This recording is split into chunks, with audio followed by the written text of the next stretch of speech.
I am studying second year BPC from TSMS Gattipalli Model School. Na trade agriculture, na job role micro irrigation. Internship భాగంగా Dasara holidays లో మేము 10 days KVK గట్టిపల్లికి రావడం జరిగింది. ఇక్కడ చెట్లను గురించి ఇక్కడ మొత్తం చూడడం జరిగింది. 85 acres ఉంటుంది. ఇది మొత్తం చాలా పెద్ద KVK. 2 hours మొత్తం చూడడం జరిగింది. తర్వాత నరేష్ అనే సైంటిస్ట్ సార్ దగ్గరికి మమ్మల్ని పంపించారు.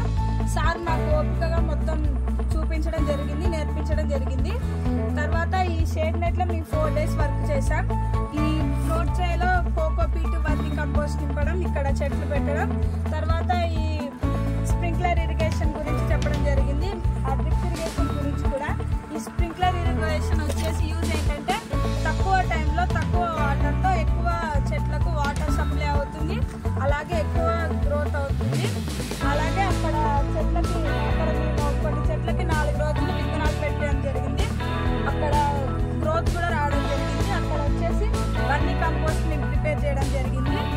ఆ వర్మి కంపోస్ట్ వల్ల యూజ్ ఏంటంటే పెస్టిసైడ్స్ లేకుండా న్యాచురల్గా ఎరువు తయారు చేయడం. ఆ ఎరువుల వల్ల తక్కువ ఎరువు వేసినా సరే పంట ఎక్కువ లాభంగా ఉంటుంది. అది ఎర్త్వామ్స్లో జరుగుతుంది, ఎర్త్వామ్స్ వేయడంతోని.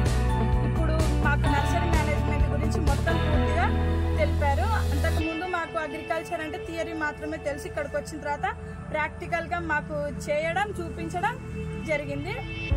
ఇప్పుడు నేను బిజినెస్ ఒక జాబ్ చేసుకుంటూ కూడా వర్మి కంపోస్ట్ని ఓన్గా ప్రిపేర్ చేసి బయట ఇది రైతులకి సేల్గా అమ్మే అంత కాన్ఫిడెన్స్ నాలో ఉంది. ఈ అగ్రికల్చర్ KVK ద్వారా మేము చాలా నాలెడ్జ్ నేర్చుకున్నాం. మీకేమైనా ప్రాబ్లమ్ ఫేస్ చేశారా ఇక్కడికి రావడం కానీ? ఇక్కడ ఏం జరిగిందో? ప్రాబ్లం అంటూ ఏం లేదు, కానీ మాకు విలేజ్ నుంచి ఇక్కడికి 60 kilometers రోజు ఇక్కడికి రావడం జరిగింది. ఇది చాలా పెద్ద, నేను చూసిన KVK అందులో కల్లా ఇది చాలా పెద్దది. ఇందులో బాగా చెట్లు పెంచడం ఇది చాలా ఫేమస్. ఇక్కడ బాగా చెప్పడం జరుగుతుంది కాబట్టి ఇక్కడికి వచ్చాను. ఫైనల్లీ నాకు రోజుకి 100 rupees ఛార్జ్ పడింది. Thank you vocational education Telangana.